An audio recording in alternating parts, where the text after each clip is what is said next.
بھائی اگر چنا چاٹ نہیں بنانی آتی تو کیوں یہاں پر ریڑھی لگا کر کھڑے ہو؟ گھر پر جا کر بیٹھو یا پھر اپنی ٹائپ کا کوئی کام دھندا ڈھونڈو۔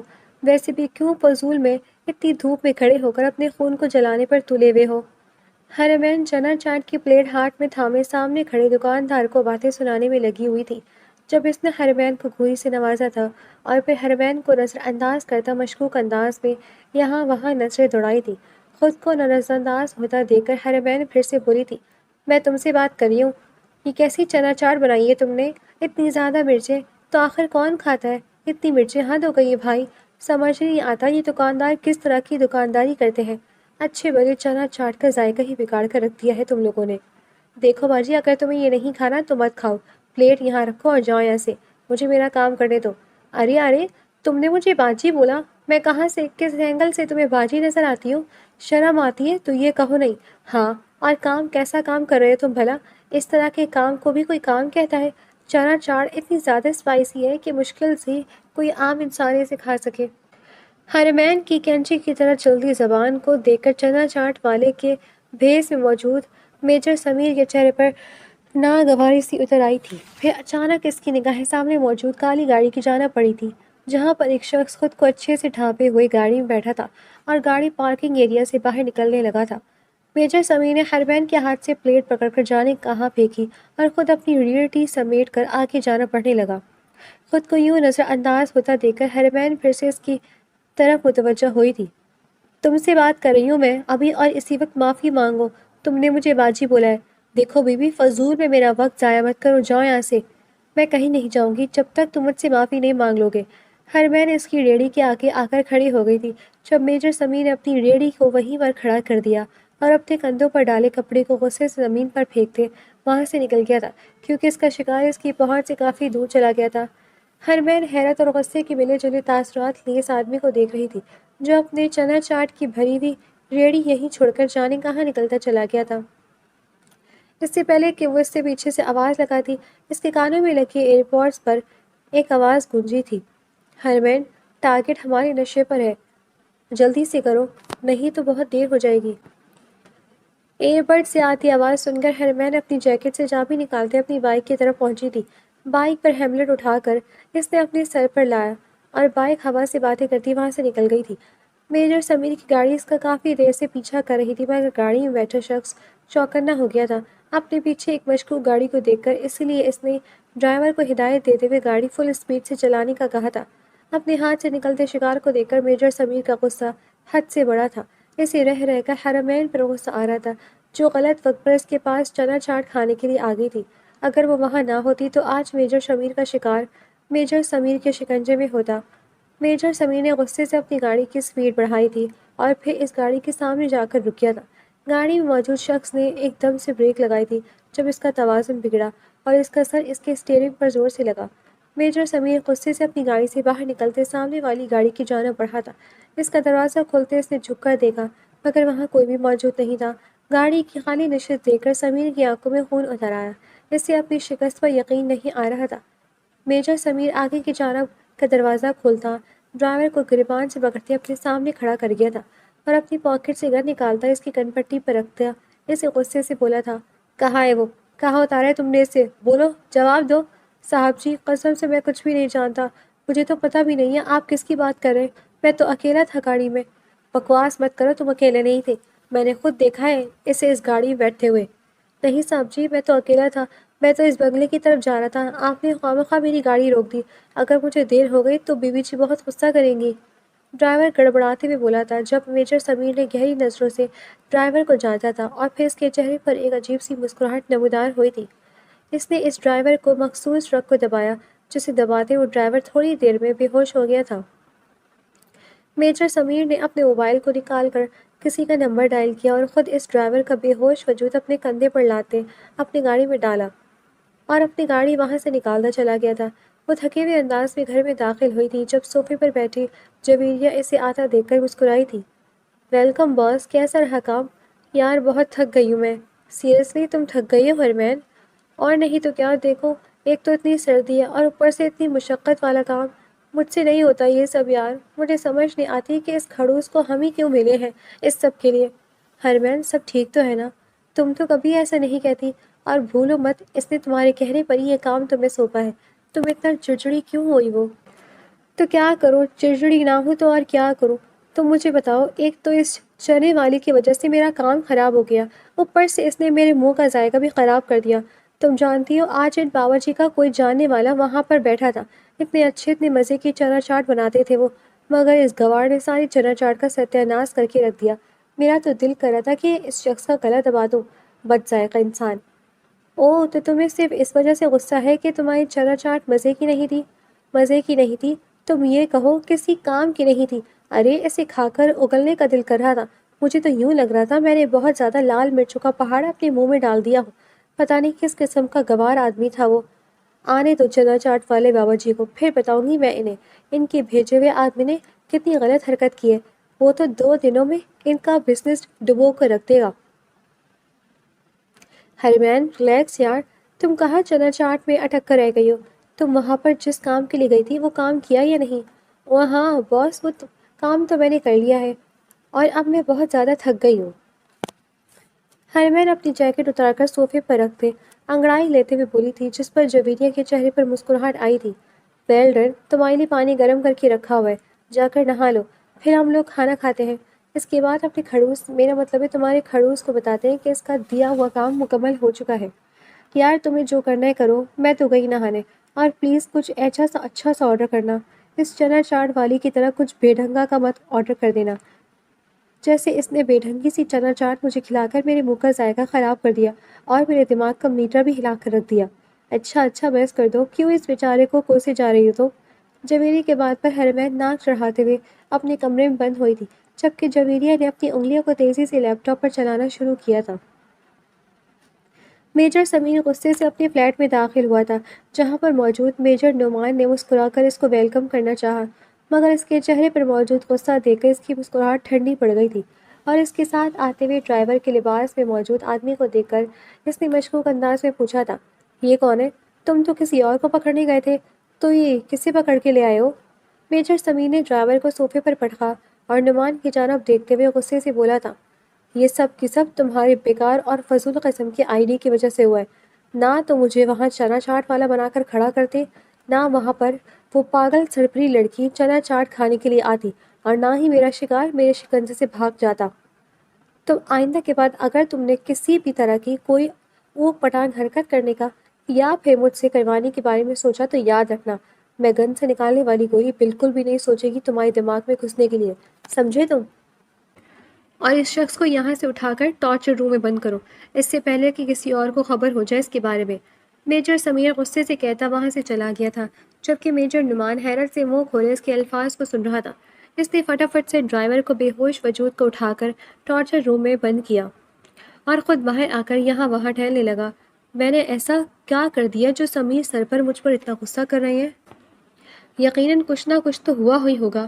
چھوڑ نعمان، یہ تو کیا سوچ رہا ہے تو؟ یہ سوچ کے اس کی گن سے نکلنے والی گولی سے تو نے کیسے بچنا ہے؟ وہ تو بالکل ٹھیک کہہ رہا تھا، اس کی بندوق سے نکلنے والی گولی بالکل بھی نہیں سوچے گی کہ وہ اپنے سامنے کھڑے معصوم سے انوسینٹ سے میجر نعمان کی کھوپڑی میں گھسنے والی ہے۔ میرا تو کام تمام ہو جائے گا، میں بنا شادی کے بھری جوانی میں مرنا نہیں چاہتا، میں کیا کروں؟ کچھ سوچ نعمان، کیا کروں؟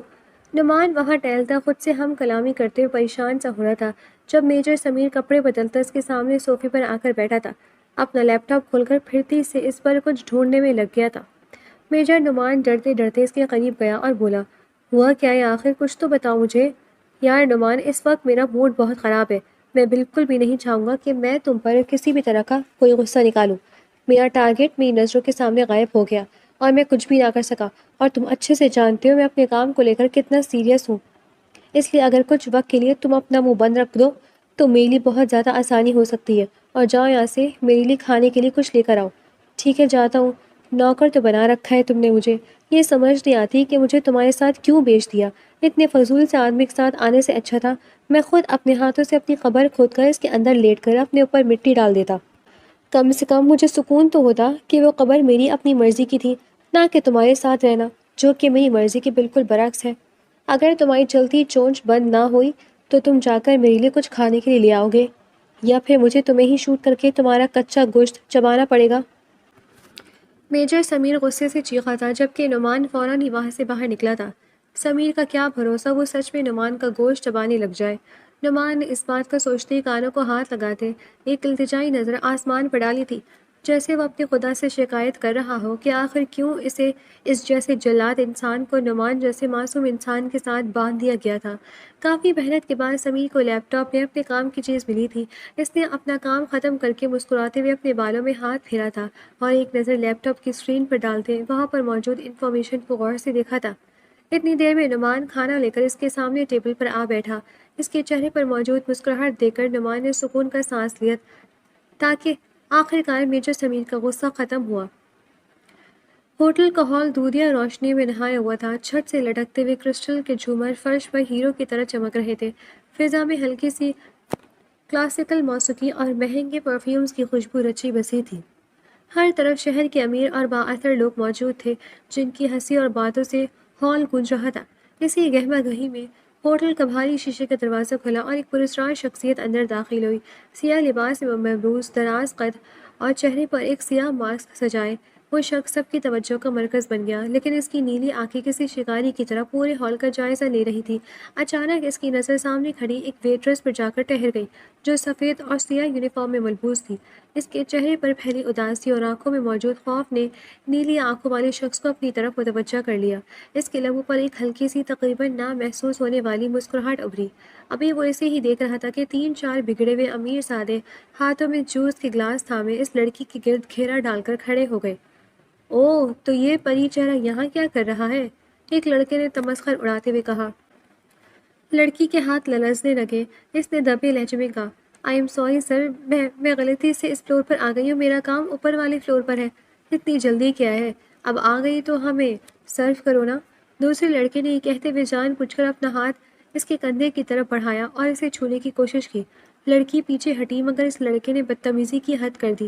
اس سے پہلے کہ وہ دوبارہ اسے ہاتھ لگاتا، ایک مضبوط گرفت نے اس کا ہاتھ ہوا میں ہی جکڑ لیا۔ وہ نیلی آنکھوں والا نقاب پوش وہاں موجود تھا۔ اس سے پہلے کہ کوئی کچھ سمجھ پاتا، نقاب پوش نے اس لڑکی کو پیچھے سے گردن سے دبوچا اور پوری قوت سے پاس پڑی میز پر دے مارا۔ ہال میں چیخ و پکار مچ گئی۔ نقاب پوش کے وار اتنے تیز اور پروفیشنل تھے کہ باقی لڑکے بھی سنبھل نہ سکے۔ اس نے ایک کو مار کر فرش پر ڈھیر کر دیا اور دوسرے کو کالر سے پکڑ کر دیوار کے ساتھ دے مارا۔ اس کا غصہ آسمان کو چھو رہا تھا۔ ہوٹل کے سیکیورٹی گارڈز نے تیزی سے آگے بڑھ کر ان بدتمیز لڑکوں کو بازو سے دبوچ لیا۔ وہ ابھی تک نیلی آنکھوں والے نوجوان کے وار سے سنبھل نہیں پائے تھے۔ سیکیورٹی انچارج نے نقاب پوش لڑکی کو ممنوع نظروں سے دیکھا اور پھر ان لڑکوں کو وہاں سے گھسیٹتے ہوئے باہر لے گئے، جس سے ہال میں دوبارہ امن لوٹ آیا۔ وہ ویٹرس جس کے چہرے پر ابھی تک خوف کے سائے تھے دھیرے دھیرے چلتی اس نقاب پوش کے قریب آئی۔ اس کی آنکھوں میں اب شکر گزاری کی چمک تھی۔ آپ کا بہت بہت شکریہ، اگر آج آپ نہ ہوتے تو پتہ نہیں وہ لوگ میرے ساتھ کیا کرتے، اس نے دبی آواز میں کہا اور پھر تجسس سے پوچھا، ویسے آپ کا نام کیا ہے؟ نیلی آنکھوں والے لڑکے نے اپنے چہرے پر لگے سیاہ ماسک کو ذرا سا درست کیا اور ایک گہری پر اعتماد آواز سے بولا، میرا نام دی ماس بوائے ہے، تو مجھے ماس بوائے بھی کہہ سکتی ہو۔ لڑکی کے چہرے پر ایک عجیب سی مسکراہٹ آئی۔ دی ماس بوائے، یہ کتنا عجیب سا نام ہے، آپ کا اصل نام کیا ہے؟ نوجوان کے لبوں پر ایک پراسرار سی مسکراہٹ ابھری۔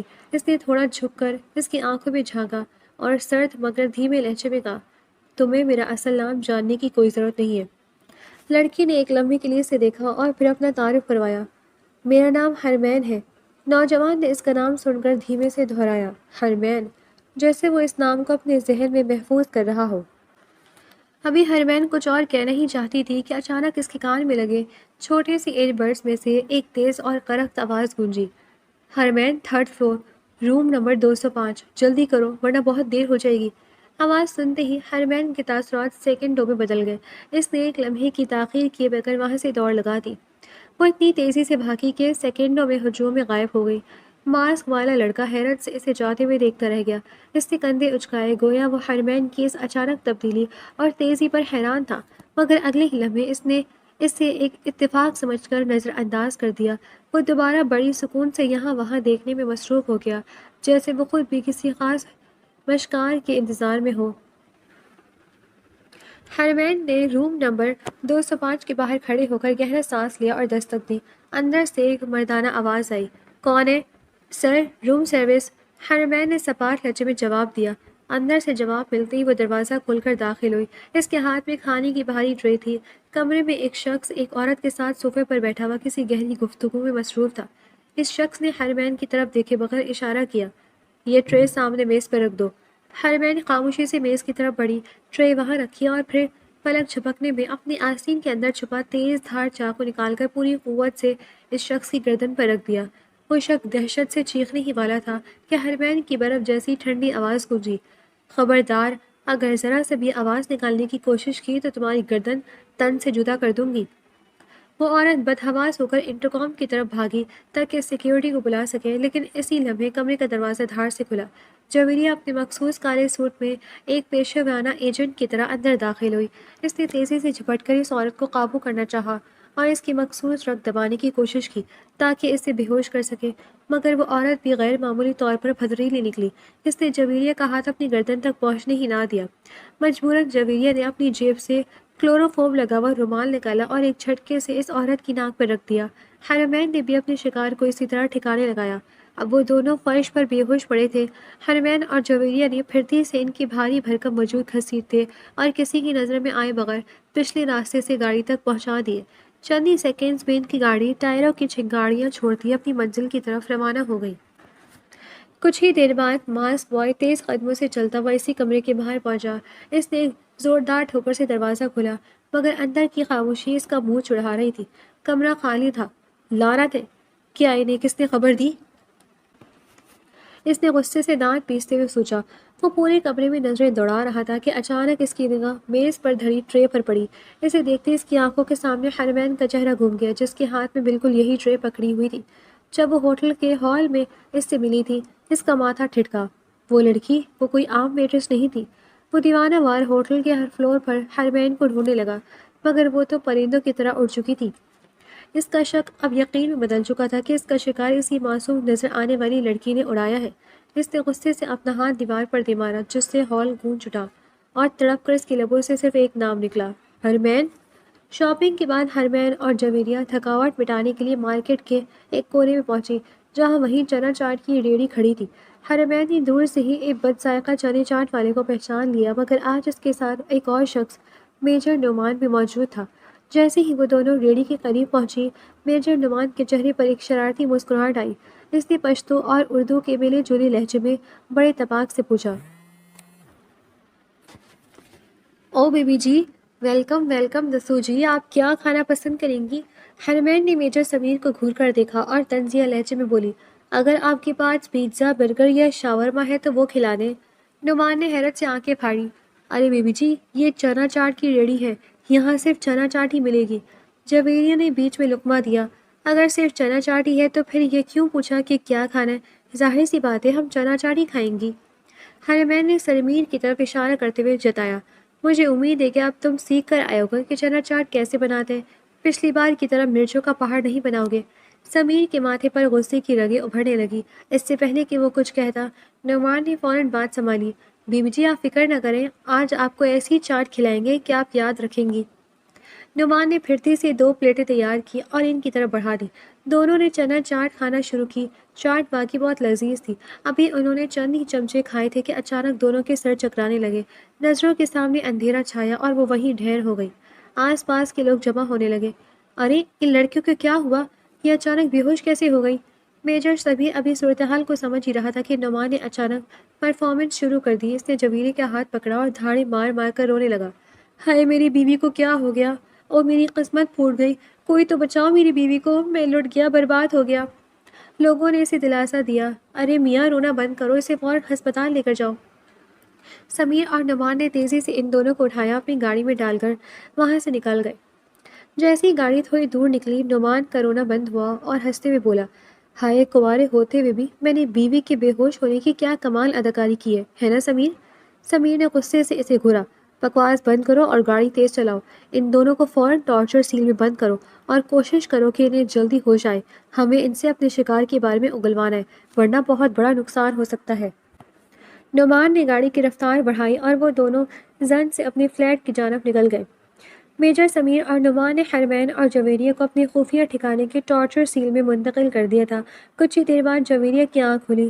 اس کا سر بھوچل تھا، لیکن ہوش سنبھالتے ہی اس نے دیکھا کہ وہ اب ایک نیم تاریک کمرے میں بند ہے، جہاں دیوار کے ساتھ حرمین بھی بے ہوش پڑی تھی، اور تھوڑے فاصلے پر وہ ڈرائیور، جسے سمیر نے پہلے پکڑا تھا، بدحواس سا بیٹھا ہوا تھا۔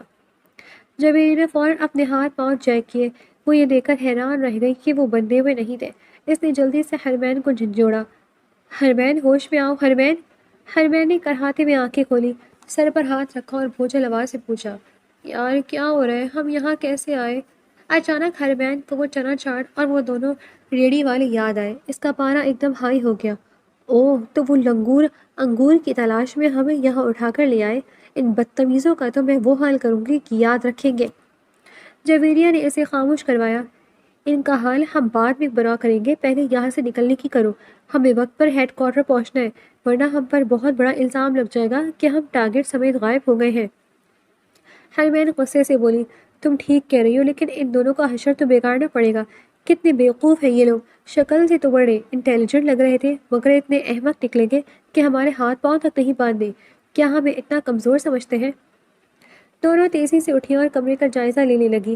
حرمین لپک کر دروازے کی طرف گئی اور اسے کھولنے کی کوشش کی، مگر جویریہ نے فوراً اس کا ہاتھ پکڑ لیا۔ رک جاؤ، یہاں سے نہیں، کہ دروازہ لیٹسٹ سیکیورٹی سسٹم سے اپ ڈیٹڈ ہے، اور اگر ہم نے اسے چھیڑا تو باہر بیٹھے ان لنگوروں کو فوراً خبر ہو جائے گی۔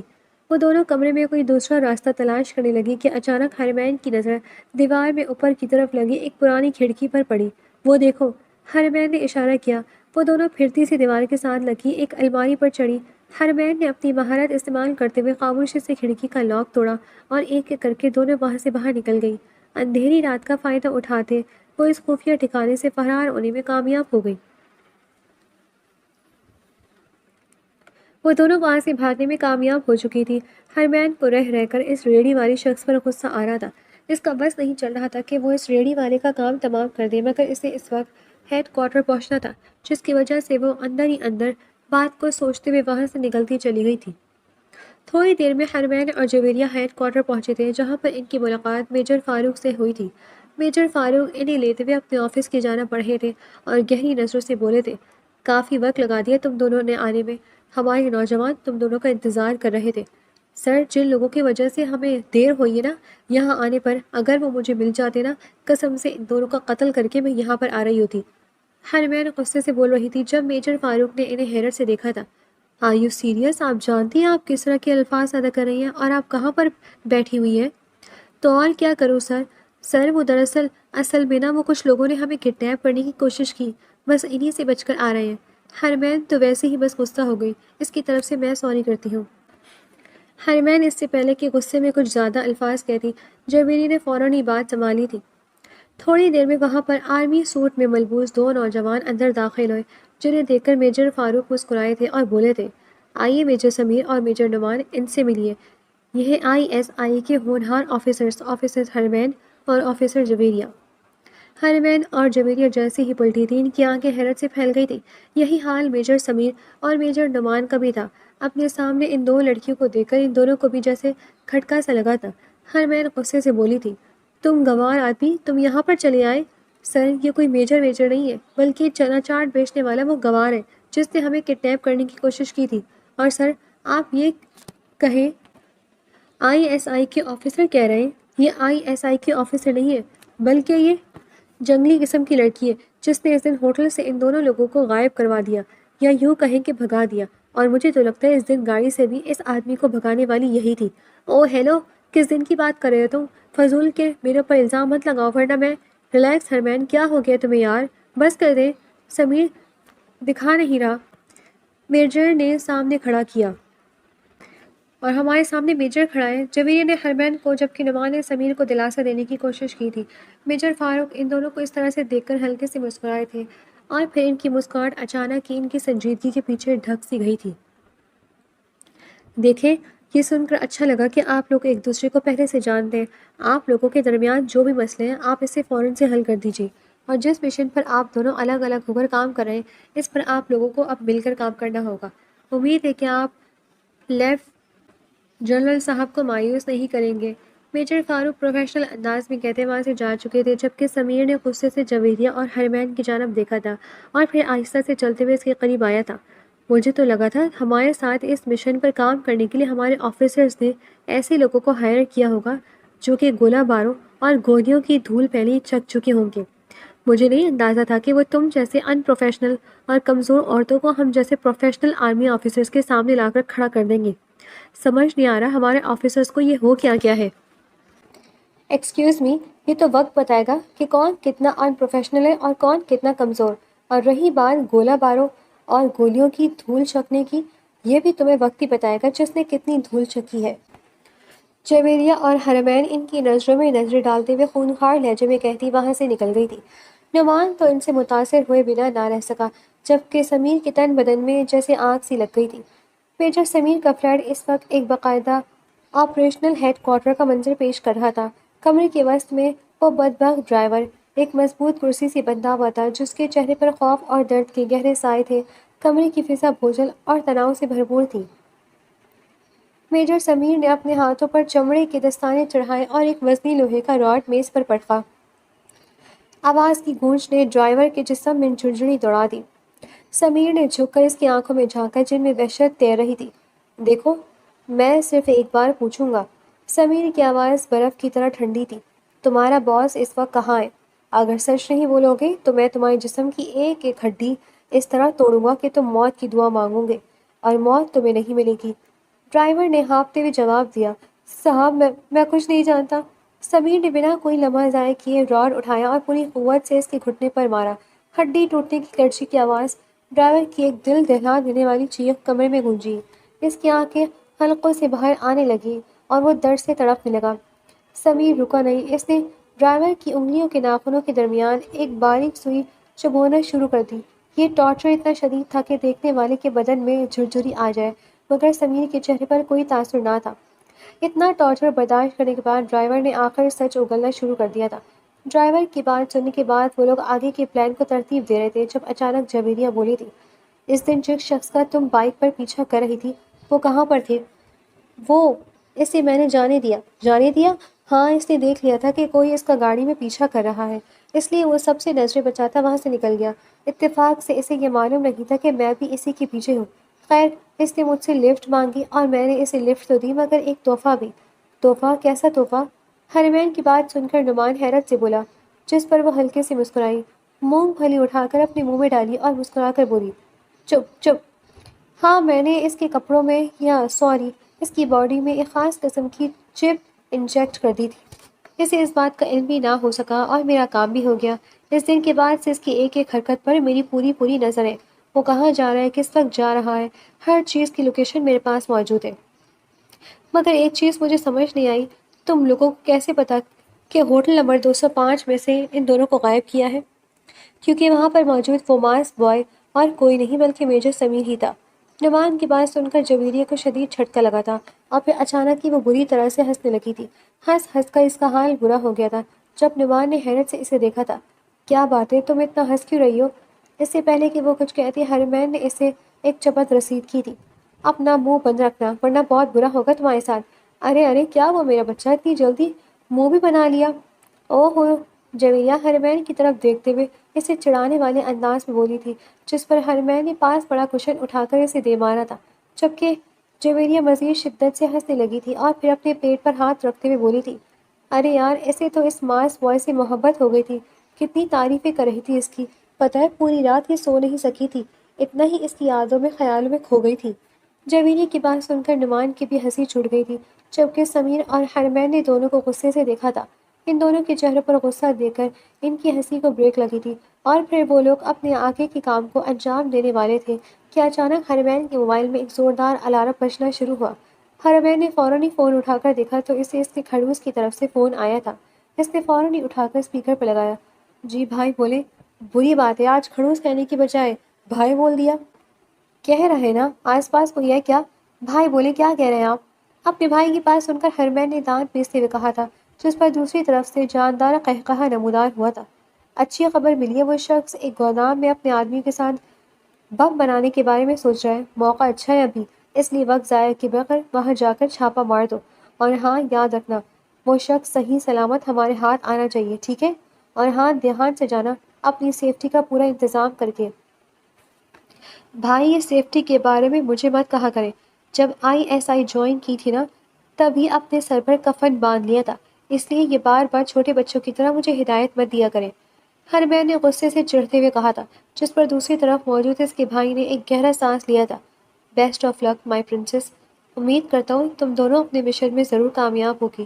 اور ہاں میجر سمیر اور میجر نعمان، آپ دونوں انہیں ہلکے مت لیجیے گا، اچھے اچھوں کی دھول چڑھا سکتی ہیں یہ دونوں۔ اپنی آخری بات کہتے اس نے فون بند کیا تھا اور ان چاروں نے فوراً ہی اپنے میپ نکالے، منٹوں میں اپنے پلان تیار کیے تھے اور خود کو اسلحے سے تیار کرتے، افسروں کی بھاری نفری منگواتے، وہ لوگ اپنے مشن کی جانب بڑھ گئے تھے۔ ان چاروں کے انداز میں ایک الگ طرح کا جنون، ایک الگ طرح کا غرور نظر آ رہا تھا، ان کے ایک ایک قدم میں ان کا غرور جھلک رہا تھا۔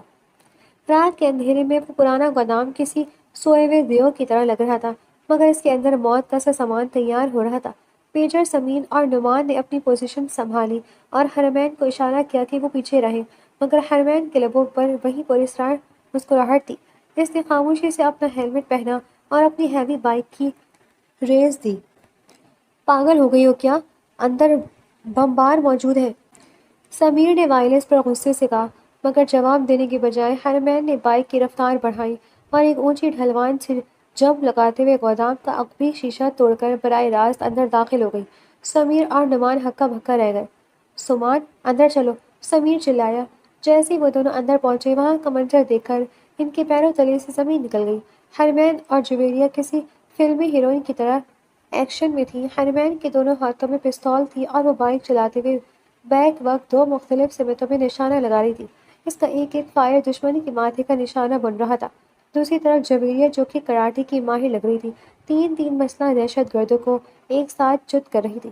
اس نے چھلانگ لگا کر ایک دہشت گردی گردن کو اپنے پیروں میں جکڑا اور اسے زمین پر پٹک دیا۔ اس کی پھرتی ایسی تھی کہ دشمن کو گولی چلانے کا موقع ہی نہیں مل رہا تھا۔ میجر سمیر، جو خود کو ایک بہترین فیلڈ آفیسر سمجھتا تھا، ایک لمحے کے لیے اپنی گن چلانا بھول گیا۔ اس نے دیکھا کہ حرمین نے ایک رسی کی مدد سے خود کو اوپر لٹکایا اور چھت سے لٹکتے ہوئے پورے ہال میں موجود گارڈز کو ایسے صاف کیا جیسے کوئی ماہر شکاری پرندوں کا شکار کرتا ہے۔ اوئے ہوئے سمیر سر، یہ تو لیڈی جیمز بانڈ نکلی، نعمان نے ایک دہشت گرد کو ٹھکانے لگاتے ہوئے حیرت سے کہا۔ اچانک مین ٹارگٹ نے بھاگنے کی کوشش کی اور ایک بم کا ریموٹ نکال لیا۔ سمیر اس کی طرف لپکا، مگر وہ فاصلے پر تھا۔ حرمین، ریموٹ! سمیر چیخا۔ حرمین نے بغیر دیکھے ایک چھوٹا سا چاقو اپنی آستین سے نکال کر اچھالا۔ چاقو سیدھا اسی شخص کے ہاتھ کی کلائی میں جا گھسا اور ریموٹ زمین پر گر گیا۔ اگلے ہی سیکنڈ میں حرمین اس کے سینے پر پاؤں رکھی کھڑی تھی۔ اس کی پستول کی نال اس کی کنپٹی پر تھی۔ بہت شوق ہے لوگوں کو ختم کرنے کا، آج تمہیں اس کا انجام تحفے میں ملے گا۔ گودام کی روشنی میں حرمین اور جویریہ کے چہرے پر موجود وہ پیشہ ورانہ غرور اور جرأت دیکھ کر سمیر اور نعمان کا منہ حیرت سے کھلا کا کھلا رہ گیا تھا۔ جس کمزور عورت کا مذاق سمیر نے ہیڈ کوارٹر میں اڑایا تھا، آج اسی نے اسے موت کے منہ سے نکالا تھا۔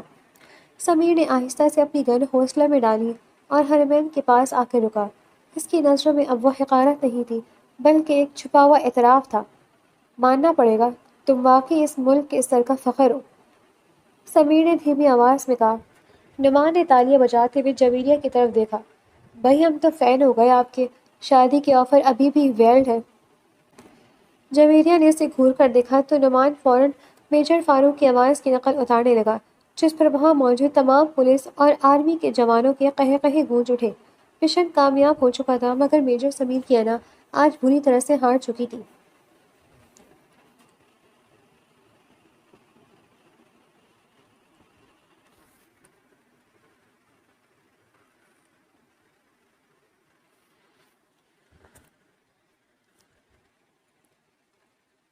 ہیڈ کوارٹر کے مرکزی ہال میں ایک پروقار تقریب کا سماں تھا۔ میجر فاروق اور لیفٹیننٹ جنرل صاحب چہروں پر اطمینان کی جھلک تھی۔ ان چاروں آفیسرز نے وہ کر دکھایا تھا جو ناممکن لگ رہا تھا۔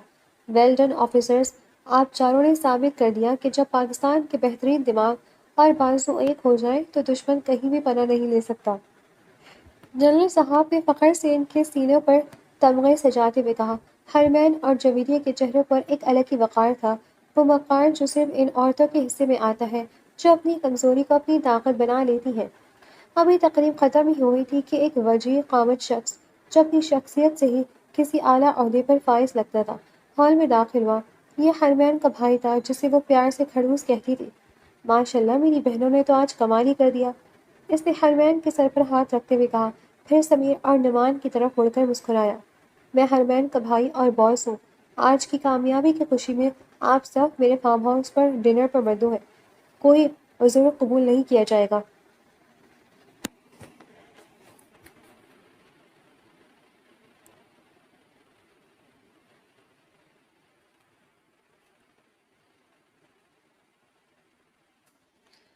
رات کا وقت تھا، فارم ہاؤس کے لان میں روشنیوں کا جال بچھا ہوا تھا، فضا میں باربیکیو کی خوشبو رچی بسی تھی۔ حرمین اور جویریہ اب آرمی سوٹ کے بجائے خوبصورت لباس میں ملبوس تھی، مگر ان کی آنکھوں میں وہ چمک اب بھی قائم تھی جو میدان جنگ میں ہوتی تھی۔ نعمان جو اپنی فطرت سے مجبور تھا، جویریہ کے پاس پہنچا جو ایک طرف کھڑی جوس کا گلاس تھامے چاند کو دیکھ رہی تھی۔ نعمان نے ایک گہرا سانس لیا اور گھٹنوں کے بل بیٹھ گیا۔ جویریہ صاحبہ، گواہ رہنا، یہ چاند ستارے، یہ باربیکیو کی خوشبو اور میرا یہ معصوم دل، میں نے آپ کی بہادری دیکھ لی۔ اب میں چاہتا ہوں کہ آپ میری زندگی کی کمانڈر بن جائیں۔ کیا آپ اس نہتے میجر کو اپنی قید میں لینا پسند کریں گی؟ جویریہ نے اسے حیرت سے دیکھا اور پھر اسے زوردار گوری سے نوازا۔ نعمان، اگر میں نے ابھی اپنی مارشل آرٹ کی کوئی کک ماری نا تو آپ سیدھے اس چاند پر جا کر لینڈ کریں گے۔ نعمان نے ہنستے ہوئے کانوں کو ہاتھ لگایا۔ ارے ارے، میں تو بھول ہی گیا تھا کہ میں کسی گڑیا کو نہیں، ایک ایجنٹ کو پرپوز کر رہا ہوں۔ معافی بی بی، معافی۔ پاس کھڑے سمیر اور حرمین کی ہنسی چھوٹ گئی۔ دوسری طرف سمیر خاموشی سے حرمین کے قریب آیا۔ حرمین نے اسے دیکھا اور طنزیہ لہجے میں پوچھا، کیوں میجر صاحب، اب بھی لگتا ہے کہ ہم کمزور عورتیں گولہ بارود کی دھول نہیں چکھ سکتے؟ سمیر کے چہرے پر ایک سنجیدہ مگر نرم مسکراہٹ آئی۔ اس نے حرمین کی آنکھوں میں جھانکا اور دھیمے لہجے میں بولا، میں اپنی بات واپس لیتا ہوں۔ تم عورتیں کمزور نہیں ہو، تم تو وہ طاقت ہو جو ٹوٹتے ہوئے مردوں کو سہارا دیتی ہو۔ آج میں نے تم میں ایک سپاہی کی ہمت بھی دیکھی اور ایک عورت کی ممتا بھری حفاظت بھی۔ حرمین ایک لمحے کے لیے خاموش ہو گئی۔ سمیر کی آواز میں وہ سچائی تھی جو اس نے پہلے کبھی محسوس نہیں کی تھی۔ سمیر نے آگے بڑھ کر ایک چھوٹا سا باکس حرمین کی طرف بڑھایا۔ یہ ایک چھوٹا سا تحفہ ہے اس دوستی کے نام، جو شاید آج سے شروع ہو سکتی ہے۔ حرمین نے باکس کھولا۔ اس میں ایک خوبصورت ہیرے کا لاکٹ تھا جس پر پاکستان کا پرچم بنا ہوا تھا۔ حرمین نے مسکرا کر سمیر کی طرف دیکھا۔ دوستی منظور ہے، مگر یاد رکھنا، اگر کبھی دوبارہ باجی بولا یا مجھے کمزور سمجھا تو ٹارچر سیل اب بھی میرا انتظار کر رہا ہے۔ سمیر نے قہقہہ لگایا، توبہ ہے، تم سے تو اب دشمنی پناہ مانگے۔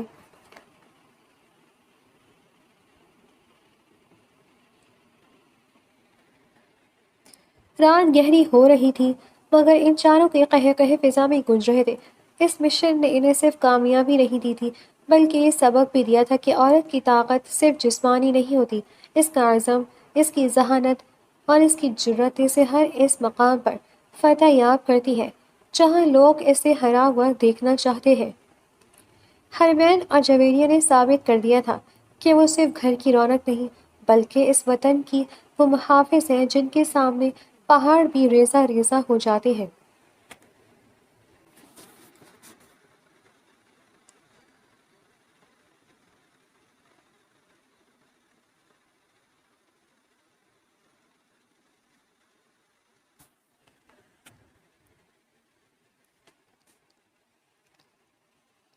ٹارچر سیل کی دیواریں ایک بار پھر چیخوں سے گونج رہی تھیں۔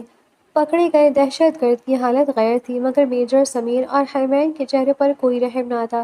جب سمیر نے آخری بار اس کے زخمی ہاتھ پر دباؤ ڈالا تو وہ شخص ٹوٹ گیا اور اس نے ہانپتے ہوئے اس خفیہ ٹھکانے کا پتہ اگل دیا جہاں ماسٹر مائنڈ چھپا ہوا تھا۔ وہ شہر کے مسافات میں واقع ایک پرانے قلعہ نما فارم ہاؤس میں ہے۔ وہ آج رات ہی شہر کے 3 بڑے مقامات پر دھماکوں کی پلاننگ کر رہا ہے، اس نے جھرجھری لیتے ہوئے کہا۔ حرمین اور سمیر نے ایک دوسرے کی طرف دیکھا۔ وقت ریت کی طرح ہاتھ سے نکل رہا تھا۔ منٹوں میں بھاری نفری تیار کی گئی اور چاروں آفیسرز جدید ترین اسلحے سے لیس ہو کر اس جگہ کی طرف روانہ ہوئے۔ جب وہ خاموشی سے قلعے کے اندر داخل ہوئے تو وہاں کا منظر کسی فلمی ویلن کے اڈے جیسا تھا۔ ہر طرف کمپیوٹر اسکرینز لگی تھی جن پر شہر کا نقشہ اور بموں کے ٹائمر چل رہے تھے۔ کمرے کے وسط میں ایک شخص پشت کیے بیٹھا اپنے ساتھیوں کو ہدایت دے رہا تھا۔ ہاتھ اوپر کر لو، تم چاروں طرف سے گھر چکے ہو۔ سمیر کی گرجدار آواز گونجی۔ وہ شخص آہستہ سے اپنی کرسی سے مڑا۔ جیسے ہی اس کا چہرہ روشنی میں آیا، چاروں کے پیروں تلے سے زمین نکل گئی۔ وہ کوئی عام دہشت گرد نہیں تھا بلکہ پاکستان کا نامور بزنس مین سیٹھ ہاشم تھا، جس کی سخاوت اور حب الوطنی کی مثالیں پورا ملک دیتا تھا۔ تم؟ ہرمین کی آواز میں حیرت اور نفرت کا سمندر تھا۔ تم جیسا شخص جس نے اس ملک سے سب کچھ پایا، وہی اسے تباہ کرنے کی پلاننگ کر رہا ہے، کیوں؟ سیٹھ ہاشم کے چہرے پر کوئی پیشمانی نہیں تھی بلکہ ایک شفقانہ مسکراہٹ تھی۔ پیسہ مائی ڈیئر، مجھے اس تباہی کے بدلے اتنے پیسے مل رہے ہیں کہ تمہاری 7 نسلیں عیش کریں گی۔ حب الوطنی صرف کتابوں میں اچھی لگتی ہے، اصل طاقت صرف پیسوں میں ہے۔ اس کی بات ختم ہوتے ہی وہاں موجود گارڈز نے فائرنگ شروع کر دی۔ ایک ہولناک لڑائی چھڑ گئی۔ ہرمین اور جویریہ نے کسی طوفان کی طرح دشمنوں کو صفایا کیا۔ سمیر اور نعمان نے گولیوں کے بوچھاڑ میں راستہ بناتے ہوئے ہاشم کو دبوچ لیا۔ ہاشم اب بھی ہنس رہا تھا۔ تم مجھے پکڑ کر کیا کر لو گے؟ میرے پاس بہترین وکیل ہے، میں 2 دن میں باہر آ جاؤں گا، تم لوگ میرا کچھ نہیں بگاڑ سکتے۔ ہرمین نے اپنی پستول نکالی اور اس کی آنکھوں میں جھانکا، جہاں موت کا خوف اب ابھرنے لگا تھا۔ تمہیں شاید غلط فہمی ہوئی ہے ہاشم، ہم تمہیں عدالت لے جانے نہیں آئے، ہم تمہیں تمہارے گناہوں کا حساب دینے آئے ہیں۔ سمیر نے بھی اپنی گن تانی۔ اس وطن کی مٹی سے غداری کی قیمت صرف ایک ہی ہے، موت۔ کمرے میں 2 گولیاں ایک ساتھ گونجی۔ سمیر اور ہرمین کی بندوقوں سے نکلی گولیاں ہاشم کے ماتھے کے عین بیچ میں پیوست ہو گئی۔ وہ بزنس ٹائکون جو خود کو قانون سے اوپر سمجھتا تھا، ایک بے جان لاش کی طرف فرش پر گرا تھا۔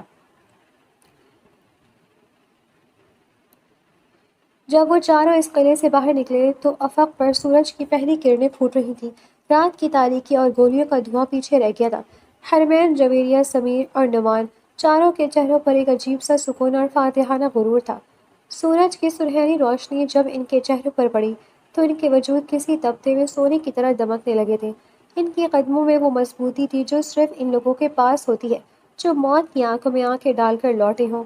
ہرمین نے اپنے الجھے ہوئے بالوں کو ٹھیک کیا اور آسمان کی طرف دیکھا۔ آج ہوا میں ایک الگ ہی تازگی تھی۔ جویریہ نے ہرمین کا ہاتھ تھاما جبکہ سمیر اور نعمان ان کے پہلو میں کسی آہنی دیوار کی طرح کھڑے تھے۔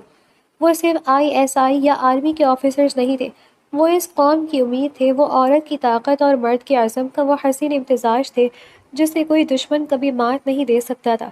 وہ ایک دوسرے سے کچھ کہے بغیر اپنی گاڑیوں کی طرف بڑھے، مگر ان کے سینوں پر لگے تمغے اور چہروں کی مسکراہٹ چیخ چیخ کر کہہ رہی تھی کہ یہ وطن ہمارا ہے اور ہم اس کے وہ نگہبان ہیں جو کبھی سوتے نہیں۔